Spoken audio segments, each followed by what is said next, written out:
especially spaces like VR chat. Alright, if you guys are enjoying this breakdown so far, please let me know by hitting that like button.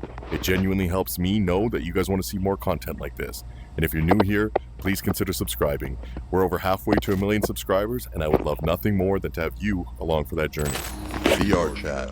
Now, unlike Rec Room, VR chat is way less restricted. It's an almost entirely user-driven space where people can wear custom avatars and gather inside private worlds, with almost no oversight as to what's actually happening inside of them. And inside of those spaces, there's a side of VR that exists that most people would never see. A side that only exists in some of the most depraved communities. A side where users engage in a certain type of role play, otherwise known as ERP, which unfortunately is exactly what it sounds like. And some users will even go to extreme lengths to make this experience feel as real as possible, using full body tracking and custom avatars with mods to give themselves fully functioning private parts. The problem is that there's very little, if anything, protecting minors from being exposed to this behavior. In fact, one investigation set out to test exactly that. Jess Sherwood, a BBC News researcher, entered VR chat undercover as a 13-year-old girl. Neither her identity nor her age were verified, and what she found was disturbing to say the least.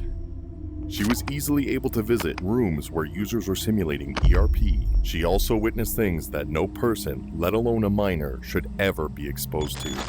Now, ERP isn't always just awkward roleplay or weird online behavior. In some corners of VR chat, it's evolved into something far more organized. And one user had built an entire adult content empire inside the game. And that content was allegedly drawing in more adults from outside communities, effectively changing the identity of VR chat altogether. One longtime user even wrote in a community discussion, "This game is no longer a safe place for minors, since adults took over, thanks to the adult content industry."